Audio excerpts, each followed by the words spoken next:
Muy buenos días, yo soy Samael Hernández y este es su programa Sensor Oaxaca de Canal Gente Libre. Pues gracias por acompañarnos otra vez en estas emisiones. ¿Qué le puedo decir? Oaxaca, tierra de cultura, de diversidad, pero de conflictos también, de muchos conflictos, que parece que se incrementan conforme se acerca el día 1 de diciembre de este año 2016, que es la fecha en la que pues habrá cambio de gobierno, como todos ustedes saben, eh, y hay pendientes, hay reclamos. Bueno, ya hasta el encargado de la Comisión Estatal de Derechos Humanos ya protestó en contra de su ex jefe, eh, bueno, llamándolo hasta represor. ¿Quién entiende esta situación en donde el gobernador Gabino Cue Monteagudo no solo se está quedando solo, sino hasta sus colaboradores lo empiezan a señalar, empiezan a criticarlo? eh, no sé cómo calificar estas actitudes. De entrada me parece una... ¿cómo calificarlo? ¿Cómo llamarlo? Una falta de moral, eh, traición simplemente, porque bueno, son varios los ex colaboradores o aún colaboradores entre comillas que han señalado al gobernador y antes, bueno, pues le limpiaban el piso por donde iba a pasar el señor. Ahora no solamente lo señalan, sino lo acusan y bueno, dicen muchas cosas, desde luego negativas de él, que me parece que lo diga la oposición, que lo diga la ciudadanía. No solo se entiende, sino a lo mejor hasta se le da la razón, porque pues como toda administración pública tuvo aciertos, quizás los menos, pero también tuvo fallas, quizás las más. Pero que se lo digan sus propios compañeros, bueno, ex compañeros o ex colaboradores, les dio trabajo, les dio un lugar privilegiado. Por culpa de estos señores que hoy critican al gobernador del estado, debo decirle que fueron corridos de sus puestos cientos de personas, cientos de oaxaqueños que no tenían a veces nivel en el entierro de estos asuntos políticos, fueron despojados, por decirlo así, de su patrimonio. Su trabajo es parte de su patrimonio, y fueron corridos por estas personas que ahora critican al gobernador del estado, después de que se alimentaron gracias a él durante pues los 6 años de su gobierno. Entonces, bueno, Oaxaca no es solo tierra de conflicto, sino de estas cosas que pasan en el sistema político oaxaqueño, ¿m? Y que esperemos pues sirva de ejemplo para quien va a tomar la gubernatura en Oaxaca el 1 de diciembre, el licenciado Alejandro Murat, para que escoja mejor o simplemente escoja bien a sus colaboradores, para que no después de 6 años le pase lo que le pasa hoy al gobernador, al todavía gobernador Gabino Cue Monteagudo. Es triste ver lo que sucede en la clase política, porque uno puede estar o no de acuerdo con ellos, pero cuando uno ve el nivel de descomposición al que han llegado ellos mismos, pues ya no sabe uno, como dije, si es tristeza o lástima. Algunos dirán, pero ¿cómo puede usted sentir lástima por ellos si nos hacen mal, nos hacen daño, no cumplen con su trabajo, no gobiernan o dejan de gobernar, en fin? Bueno, a lo mejor tiene usted razón, si piensa así, efectivamente no debería sentir ni tristeza ni lástima, pero tampoco es para celebrarlo, porque una clase política que está en descomposición, pues no beneficia a Oaxaca. O sea, yo quisiera, independientemente del signo político, yo quisiera que hubiera una clase política que se preocupara por demostrar que su plataforma, que sus propuestas son las mejores para la ciudadanía. Fueran del PAN, fueran del PRD, fueran del PRI, fueran de Morena, fueran del color que fuera, que esa clase política trabajara, a lo mejor para poner en alto su bandera partidista, pero a partir de lo que hicieran a favor de la ciudadanía y en general a partir del progreso del estado de Oaxaca. Pero no es así, o no lo ha sido en estos últimos sexenios. Tal parece que ahora los políticos lo que quieren es llegar al poder, alimentarse del poder, saquear las arcas del estado de Oaxaca y después desaparecer. Y bueno, debo decir que no solo ocurre en Oaxaca. Ya ven lo que pasó, está pasando en Veracruz, en Sonora, bueno, en otros estados donde igual la clase política no parece preocuparse por la ciudadanía. Antes, al contrario, eh, desaparece la ciudadanía ante sus ojos y solo ven votantes cuando llega el momento de renovar el poder o ejecutivo o legislativo, pero en ese momento es cuando vuelve a aparecer, vuelve a tomar forma ante sus ojos la figura del ciudadano, pero única y exclusivamente como votante.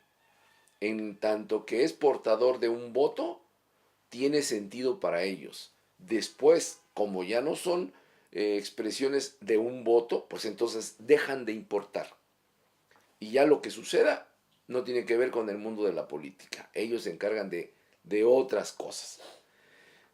Y lo que pasa en Oaxaca es que en la medida en que este mundo de la política se desentiende de las necesidades, de los problemas de la ciudadanía, entonces, bueno, todo lo que tiene que ver con la economía, lo que tiene que ver con la tecnología, lo que tiene que ver con la educación, lo que tiene que ver con la vida en general del pueblo de Oaxaca, todos los problemas y todos los aciertos o todos los avances que surgen de esa vida o que vienen como oleadas de otros lados, ¿no? De otras partes del mundo o de otras partes del país, pues si es bueno, pues nos beneficia, ¿no? A los oaxaqueños, esas oleadas.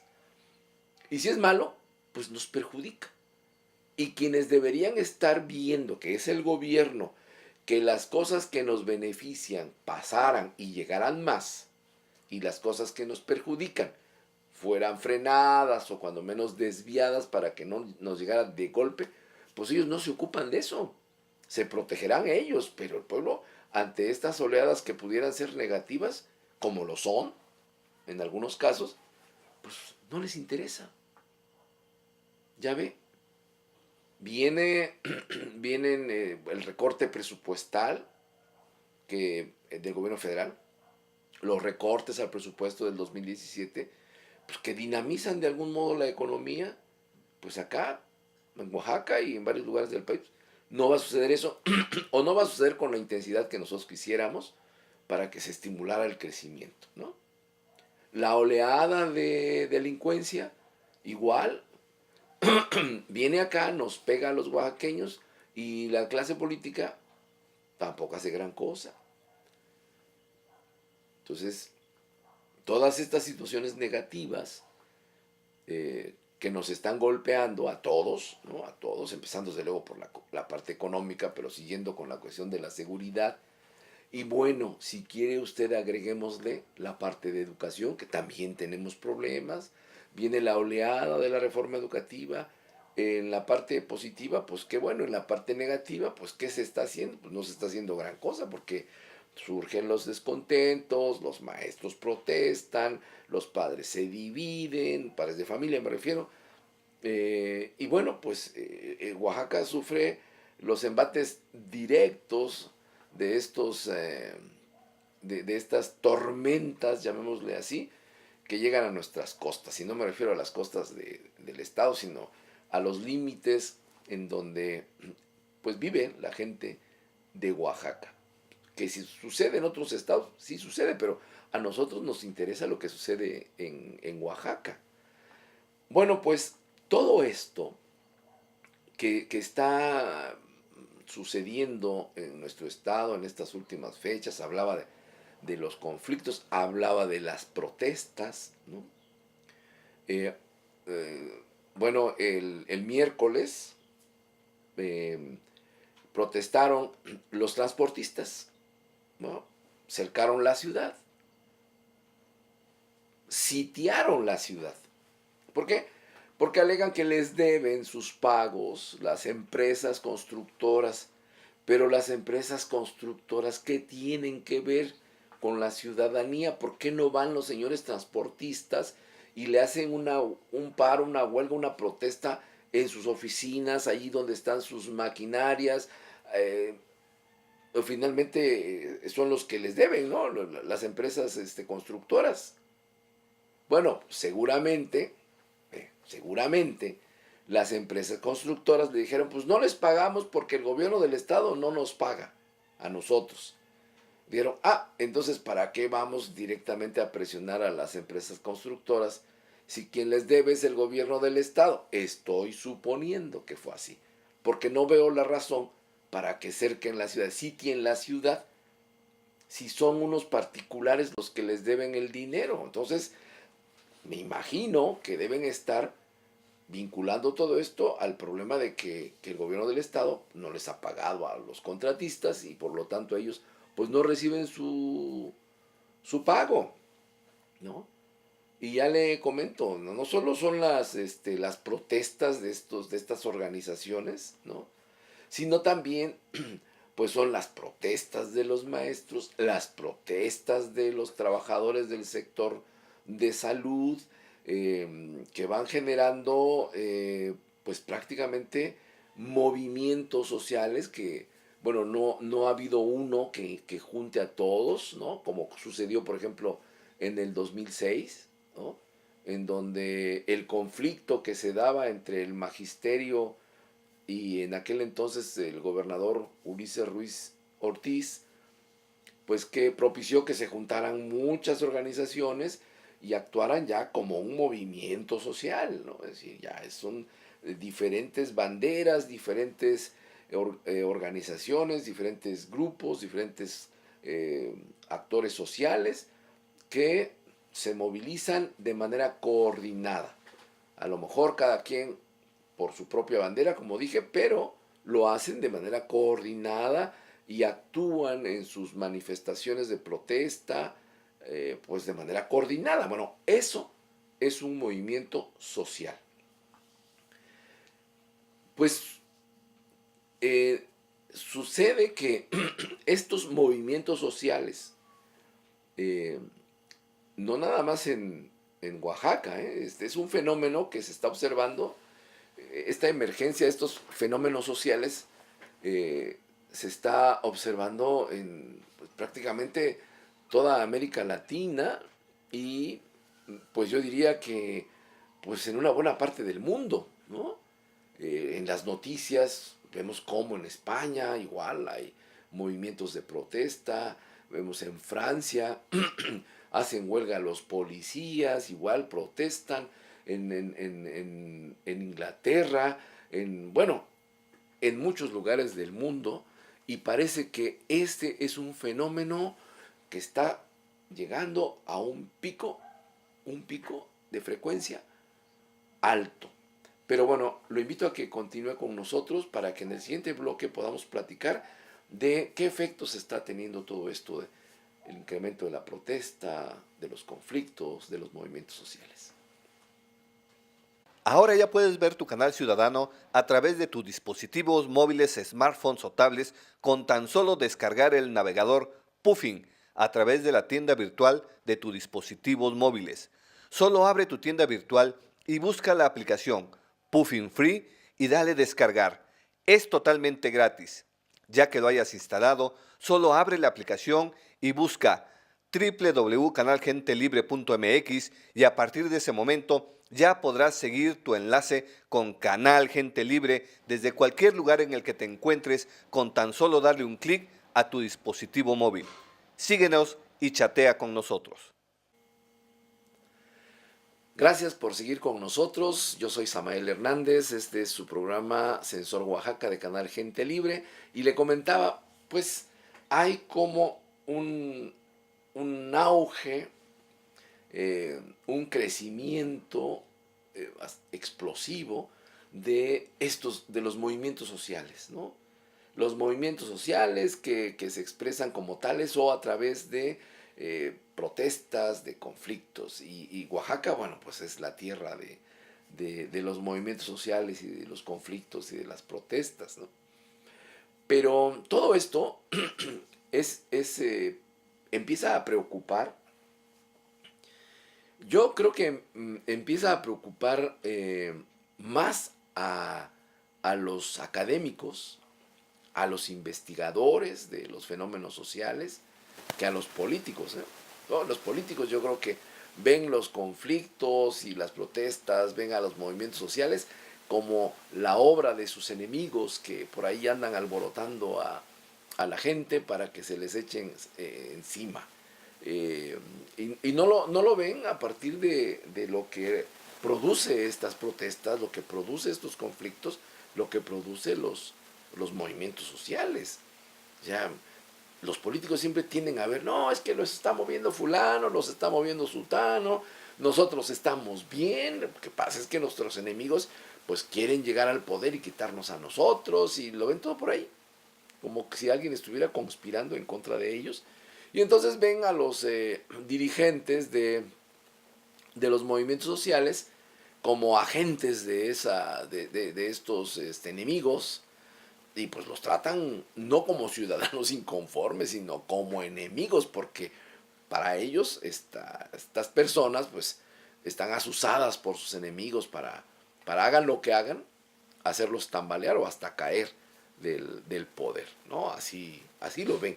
La mayoría de los políticos tiene esa manera de ver así, de ver a los conflictos, a las protestas, a los movimientos sociales en general, y pues toman decisiones en términos políticos en ese sentido. Es decir, este no es un ciudadano que está inconforme, es el enviado de mi enemigo, y entonces hay que tratarlo como tal, o engañarlo, o ponerle una trampa, o hacer algo, ¿no?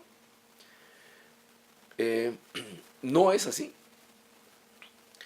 Y tan no es así que cuando ya uno empieza a darse cuenta de que todo esto que sucede y que nos afecta en su expresión, pero que es síntoma de que algo está mal en la sociedad, cuando esto ya preocupa a los investigadores, a los científicos sociales, pues hay que empezar a aprender pues focos amarillos, cuando menos focos amarillos, ¿eh?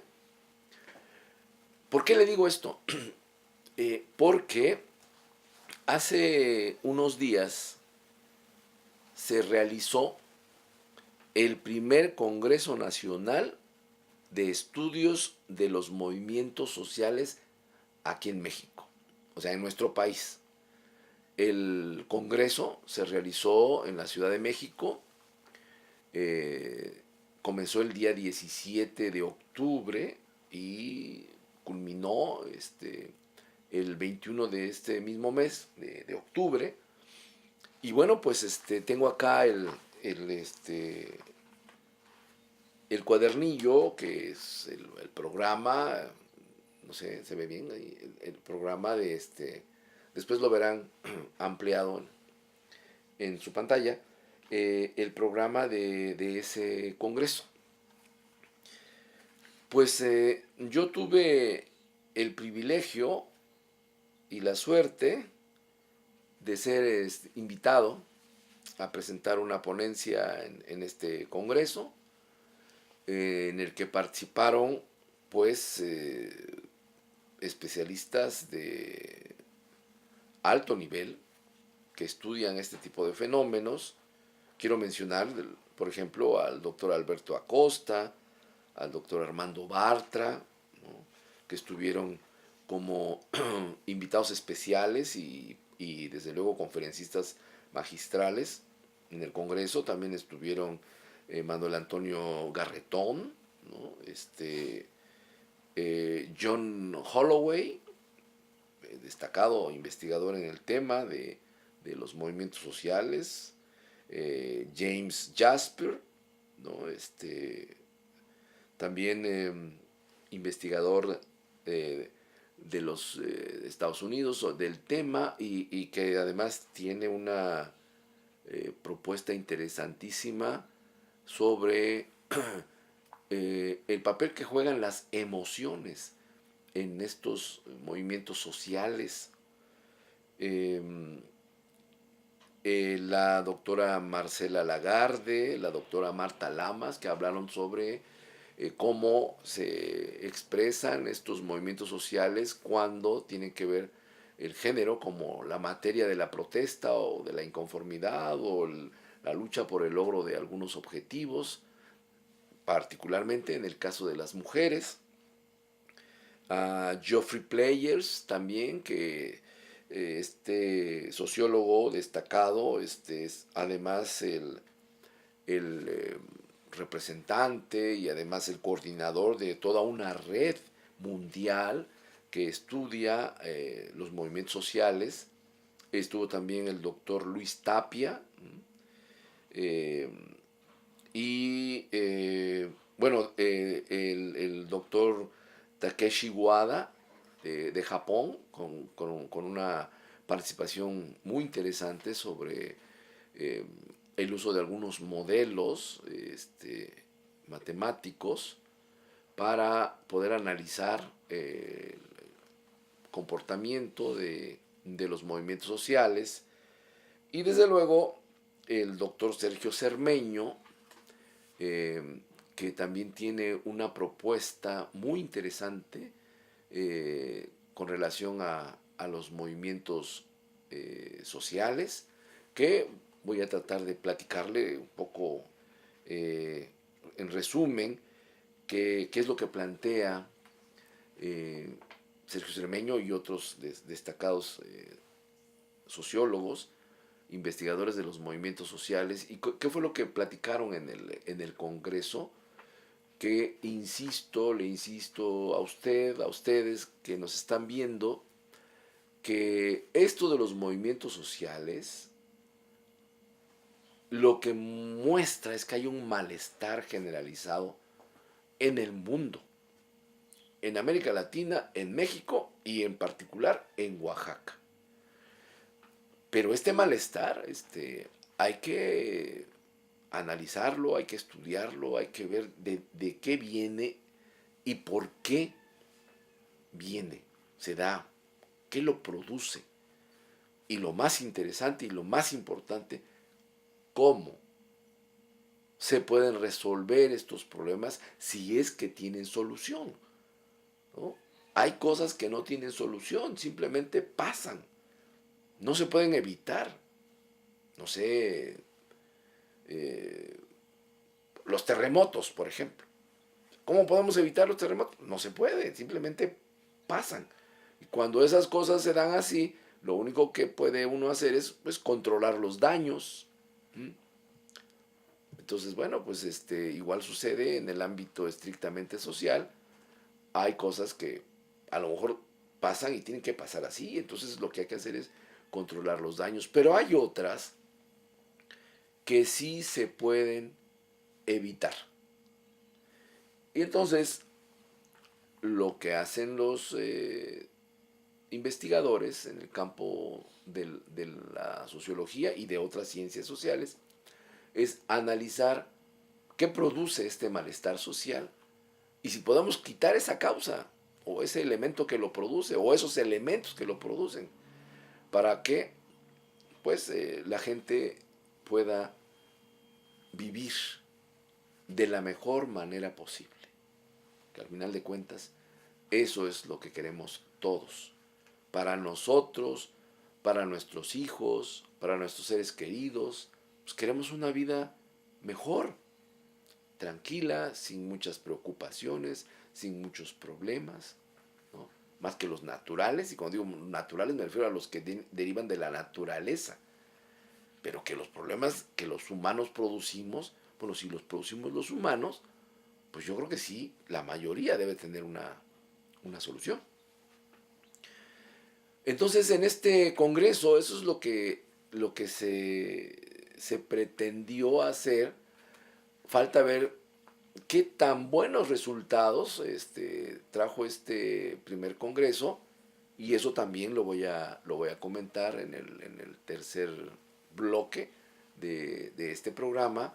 Bueno, es mi punto de vista, mm, porque yo no pude estar en todas las mesas, estuve en algunas, sobre todo en la que yo expuse, y en algunas, pues eso sí, en todas las conferencias magistrales, los conversatorios, que fue una modalidad muy interesante que se dio en este primer congreso, y que por cierto fue organizado, o cuando menos la figura central me pareció a mí que fue el doctor Sergio Tamayo, de la Universidad Autónoma Metropolitana, que por cierto fue la institución que junto con otras, y sobre todo de la Red de Estudio de los Movimientos Sociales, organizaron este primer congreso.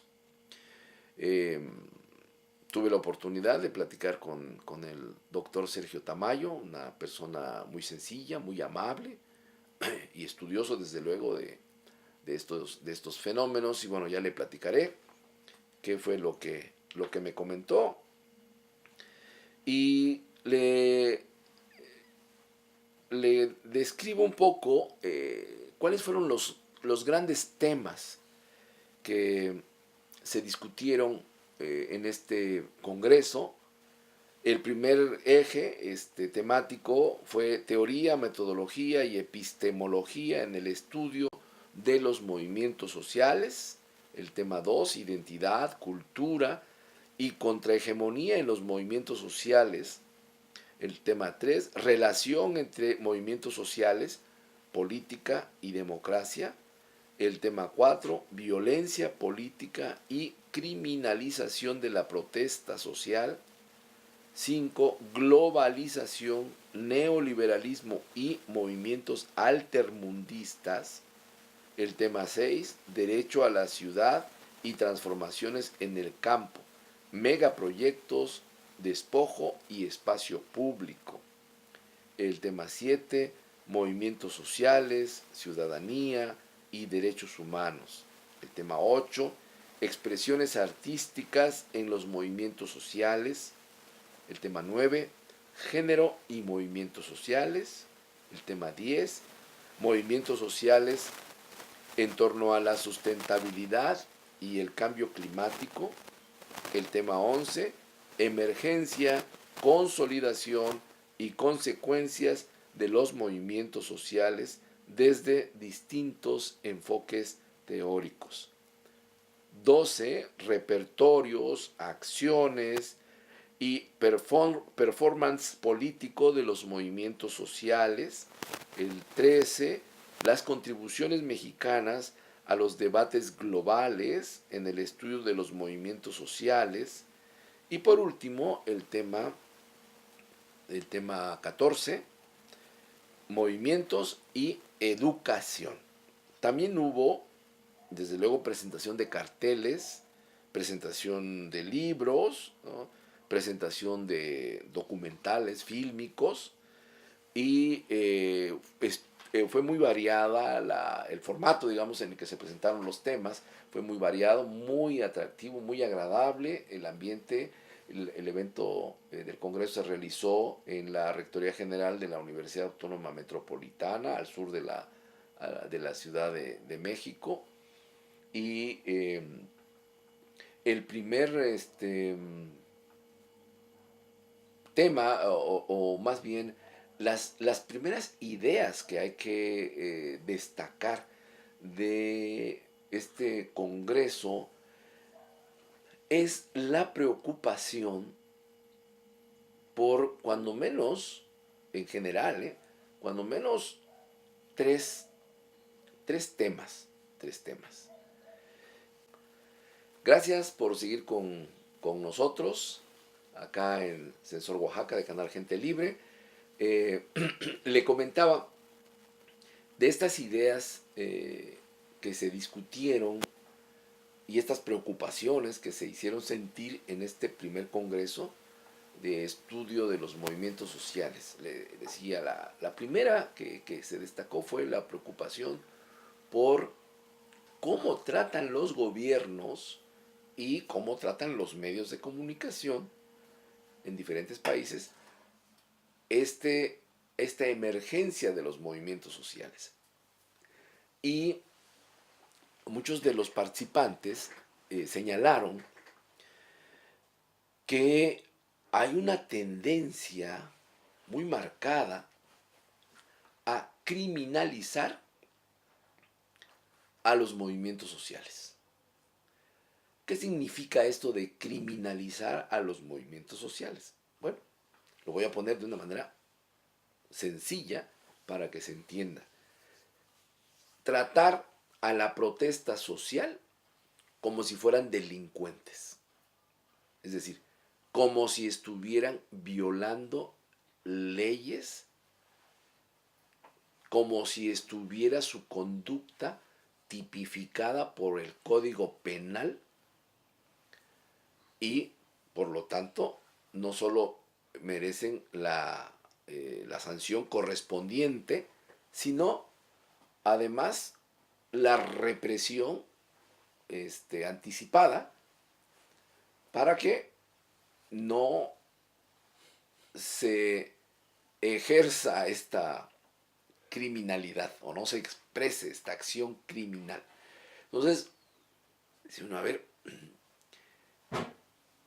un movimiento social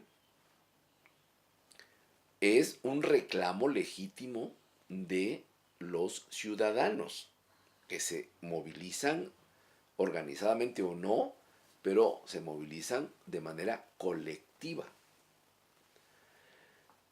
Esto de manifestarse, reclamar, manifestando su inconformidad, etc., en la mayoría de las constituciones de los países democráticos está consagrado como un derecho.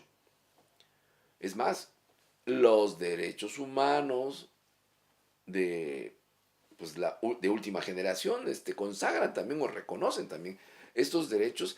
Y bueno, no solo esto, sino los derechos que emanaron, por ejemplo, de la Revolución Francesa desde entonces, 1789, pues ya reconocían este derecho. En aquel entonces era concebido como un derecho natural, inherente a la persona humana.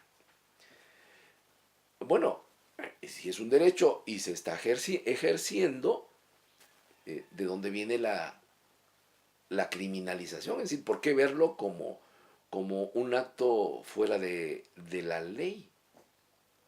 Es verdad que cuando hay actos vandálicos en los movimientos sociales, en sus expresiones de protesta, cuando ocurren estos actos vandálicos y ocurren actos violentos que lastiman a terceros, pues sí se están cometiendo delitos, desde luego, y bueno, allí se tiene que castigar al que haya cometido el delito, pero no por eso el movimiento social en su conjunto es un delincuente colectivo.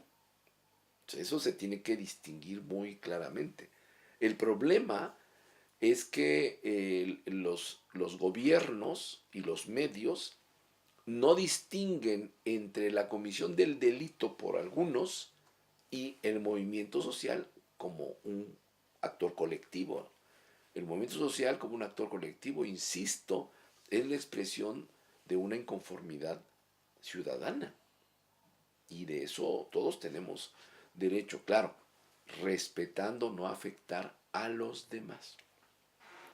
Cuando se empieza a afectar a los demás, sí podría tipificarse algún tipo de acción como un delito o la afectación de un derecho de terceros.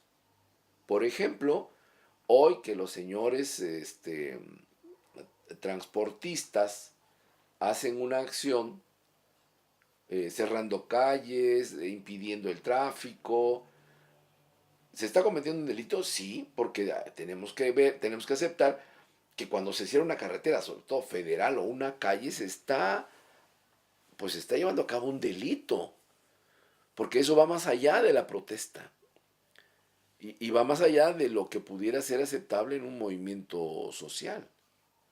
Cuando los trabajadores de una empresa en su protesta cierran la empresa y no trabajan, pues eso no es un delito, a pesar de que cierren la empresa, porque les asiste un derecho, que es el derecho de huelga, y por eso cierran la empresa. Entonces ahí no se puede tipificar un delito, salvo que quieran destruir a la empresa, o sea, el edificio, quemar el edificio, destruir los, eh, los equipos, el mobiliario, etc. Ah, no, entonces sí. Pero, por ejemplo, allí, a pesar de que, digamos, está impidiendo que funcione la empresa, no es un delito. En otros casos, sí, porque los terceros no participan de la responsabilidad por la protesta. Pero cuando a todo el movimiento, sin distinguir estos detalles, se le criminaliza, entonces surgen los problemas porque se plantean y por qué actúa el Estado así. Por ejemplo, va a una manifestación pacífica, no va causando destrozos, no va ejerciendo violencia en contra de las personas, de repente aparecen los granaderos y los empiezan a golpear, a dispersar, a macanazos, con chorros de agua, con gases. ¿Y por qué los están reprimiendo si lo único que están haciendo es manifestando su descontento? Entonces, sobre todo, si se avisa por dónde va a pasar la manifestación, la gente ya se prepara y dices, bueno, está bien, pues tenemos que aceptar que hay gente inconforme, gente molesta, que se atreve a protestar. A lo mejor también nosotros estamos molestos, pero no nos atrevemos a protestar. Bueno, otros lo hacen, entonces, bueno, ni modo. Pues sí, existe el malestar, se reconoce el malestar y pues la protesta se lleva a cabo. Y los políticos deberían tomar nota de eso en lugar de mandar a reprimir a los protestantes o a los manifestantes. Sí, porque a veces no se trata nada más de protestar, sino manifiestan su interés en participar para que se resuelva el problema que están planteando. Y aún así los reprimen. O persiguen a los dirigentes. O sea, una represión selectiva. Bueno, todo esto es lo que se dijo y muchas cosas más, desde luego, en este primer congreso sobre esta tendencia que se observa de que los gobiernos señalan, califican como criminales a quienes protestan porque están viendo que las cosas no están bien. Pero lo más raro, o lo que llama más la atención, o llamó más la atención en la discusión de estos temas del Congreso, es que decían precisamente el doctor Luis Tapia y otros intelectuales, otros investigadores destacadísimos, que resulta que a veces los gobernantes que provienen o que fueron apoyados por movimientos sociales y que gracias a esos movimientos sociales obtuvieron el puesto de presidente o de ministro, o el puesto que fuera, pues resulta que estos señores son los primeros que criminalizan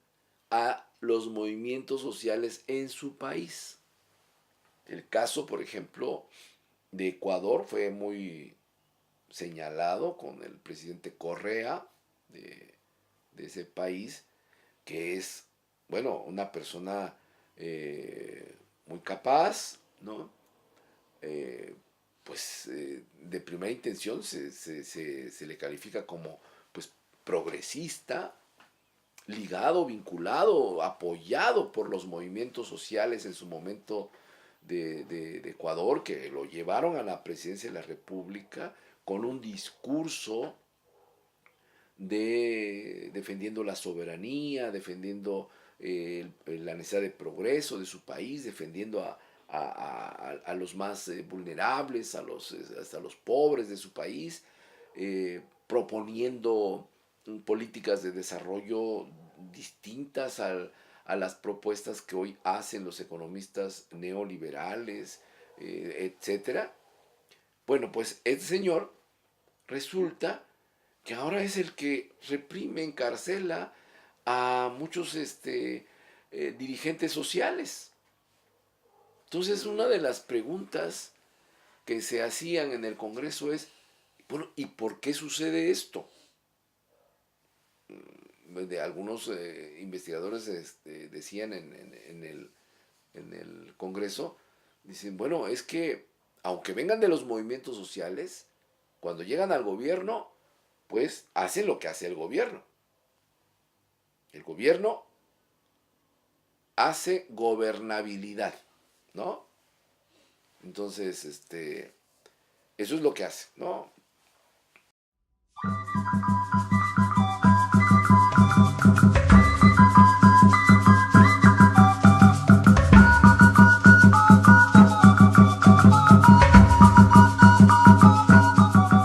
Somos practicantes de la cocina tradicional y rescatamos los mejores platillos.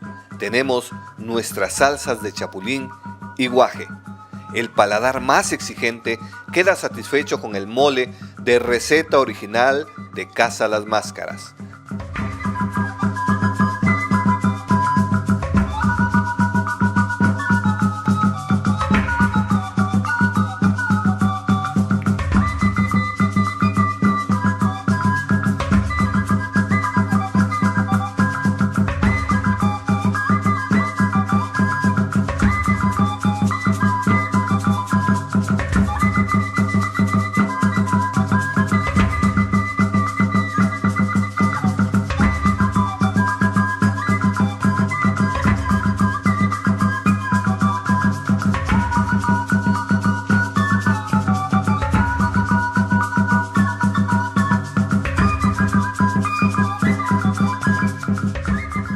Nosotros presentamos nuestros platillos para que los comensales puedan disfrutarlo desde el momento que los miran en un marco de naturaleza y tranquilidad.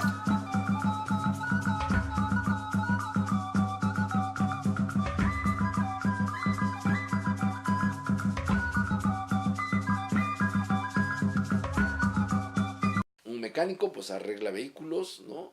Un piloto pues vuela aviones, un gobierno hace gobernabilidad. Entonces le es propio eso. Entonces quien llega a un puesto de gobierno lo que hace es gobernabilidad, es decir, garantizar que haya una tranquilidad, de que haya inversiones, de que funcionen las instituciones y los procesos normales de la vida de una sociedad. Y una protesta o un movimiento social pues irrumpe en esa normalidad, ya no la ve uno tan normal. Entonces la función del gobierno es tratar de que regrese todo a la normalidad. ¿Eso tiene un precio? Pues sí, porque volver a la normalidad nos obliga a tragarnos nuestra inconformidad. Y ahí es donde se dan estos problemas. Bueno, el asunto de Ecuador se mencionó en el Congreso, el asunto de Bolivia, el asunto de Venezuela, en donde estos gobernantes llegan de algún modo por los movimientos sociales y resulta que son los primeros que criminalizan a estos movimientos sociales, que decían, bueno, que lo hagan los gobiernos de derecha, conservadores, que no tenían pues vínculos con los movimientos sociales de protesta y todas estas organizaciones. O sea, se entiende aunque no se justifica, sobre todo en los países democráticos, ¿no? Pero que lo hagan los que vienen de los movimientos sociales. ¿Qué está sucediendo ahí? Bueno, decía el doctor Garretón, pues es que los que los que vienen de los movimientos sociales, una vez que suben al carro del gobierno, hacen lo que hace cualquier gobernante, ¿no? Pero el doctor Luis Tapia comentó algo interesante que me hizo a mí reflexionar sobre el tema de la representatividad. Cuando usted está en una... bueno, seguramente muchos de nosotros, o muchos de ustedes, pues han participado en una asamblea en donde se nombra un representante, ¿no? El representante, en la medida en que la mayoría vota por él, pues nos representa, tiene representatividad. La representatividad se mide de primera intención y de manera empírica, es decir, observable, pues por el número de votos que obtuvo, que tiene que ser el de la mayoría, porque si no, no podría ser representante. Y la mayoría mínima, ya lo sabe usted, es el 50% más uno. Con eso tendría la mayoría. Claro, si tiene el 60, el 70, el 80, bueno, el 90% o más, hasta el 100%, pues tiene más representatividad. Pero pues resulta que eso no funciona así. Entonces hay algo en el concepto este de representatividad que no está funcionando, pero no se vaya porque ya al final vamos a tratar de cerrar el programa con este tema de la representatividad porque es muy importante en nuestros días. No se vaya.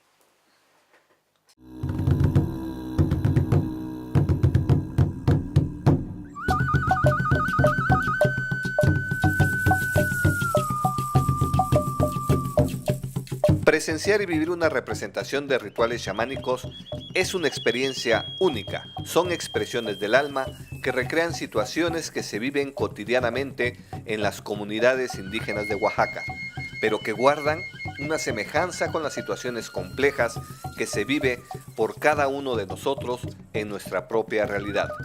Los invito a ser partícipes de estas prácticas curativas del alma, mente y cuerpo.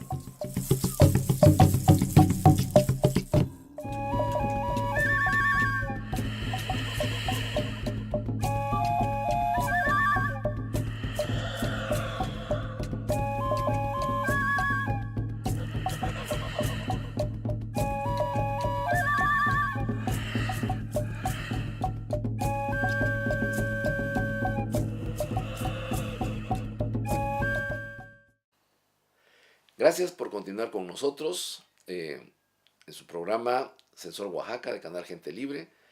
Le decía en el bloque anterior, esto de la representatividad es algo interesante. Cuando uno nombra en una asamblea a alguien para que represente a todos, si estamos en una asamblea, pues ponga usted 100 personas. Y decía, bueno, si votan por esa persona 50 más una, o sea, 51 personas de esas 100, pues ya gana porque es la mayoría. Claro que si votan 80, 90 o 100, todos los 100 por él, pues digamos que tiene mayor representatividad. Hasta ahí todo está bien. El problema quizás venga de que nosotros, junto con los votos, que son, pues, digamos que cantidades, ¿no? O una cantidad, asociamos esa cantidad a una serie de cualidades. Por ejemplo, que la persona que elegimos siente lo mismo que nosotros, piensa lo mismo que nosotros, encarna las virtudes de todos nosotros, pero las buenas, bueno, si es virtud tiene que ser buena necesariamente, ¿no? Y que además, como valor principal, asume su compromiso con todo eso que ya le dije, con las emociones, con los pensamientos, con el interés de los que están ahí, los 100 que estamos ahí. Pero eso es imposible, porque el Señor que nos va a representar ni piensa como nosotros, ni siente como nosotros, ni tiene las virtudes que pudiéramos tener nosotros y que Él pudiera concentrarlas de alguna manera en su persona. Tampoco puede sentir el mismo nivel de compromiso que sentimos todos y cada uno de nosotros. A lo mejor, frente a la votación, él siente el peso de la responsabilidad y entonces se pronuncia y dice, bueno, voy a defender lo que la asamblea me diga, me mandate. Pero eso es diferente. Es diferente a que sienta como nosotros, piense como nosotros, tenga los valores que nosotros decimos que tiene la asamblea o cada miembro de la asamblea. Eso es diferente. Y ese compromiso, pues cuando ya no está la asamblea o la asamblea se disuelve, ¿quién se lo va a exigir? Que lo cumpla. Si ya no están ahí todos juntos. Entonces, la representatividad, sobre todo cuando uno ve cómo se portan los gobernantes una vez que la gente vota, la representatividad tiene un problema. Estamos, digamos que descubriendo que la representatividad, es decir, la cesión de votos a favor de alguien, no implica ninguna transferencia de ninguna otra cosa. Ni piensa como nosotros, ni mucho menos siente como nosotros, ni tiene las virtudes que nosotros queremos que tenga o que tienen todos los de la asamblea en su conjunto, lo mejor de todos, ni siente el compromiso. A lo mejor se da cuenta de la responsabilidad. Por eso cuando nuestros representantes se portan al revés de lo que nosotros pensábamos o en sentido contrario de lo que nosotros pensamos o pensamos en el momento en que los elegimos, nos sorprendemos porque cuando elegimos a alguien suponemos que hubo esa como transferencia de todo eso bueno y lo encarna él. Y eso no es cierto, no sucede. Y cada vez más la gente se está dando cuenta, por eso empieza a desconfiar de esto que llamamos la democracia representativa. La democracia representativa hoy está en crisis. Y ese fue, pues, uno de los debates que se dio en este primer congreso sobre movimientos sociales. Fue uno de los temas. Habrá que estar pendiente de ya cuando se publiquen las memorias y estos comentarios sobre este primer congreso sobre estudio de los movimientos sociales, que la verdad fue muy oportuno, estuvo muy bien organizado, llegó gente muy importante a debatir este tipo de asuntos, pero lo mejor al principio, y de eso sí puedo dar testimonio, es que cuando menos permitió la relación entre quienes estamos interesados o preocupados por este tipo de fenómenos sociales, este tipo de problemas que aquejan a México y al mundo. Y bueno, desde luego también a Oaxaca. Quisiera terminar invitándolo a que busque usted la página del Congreso, del primer Congreso Nacional de Estudios de los Movimientos Sociales. Le voy a pedir a los compañeros detrás de cámaras, a la producción, que puedan poner la imagen y la dirección de la página para que usted pueda entrar a esa página y consultar ahí los datos. Quizás ya hayan subido algunas ponencias o haya ya algún comentario. Yo no lo he checado últimamente, pero sería bueno que ustedes lo hicieran y pues se informaran sobre lo que piensan los expertos, los científicos, sobre todo esto que hoy nos está sucediendo. Yo soy Samael Hernández, este es su programa Sensor Oaxaca de Canal Gente Libre. Gracias por haber estado con nosotros y lo invito a que nos siga en el siguiente programa. Hasta entonces.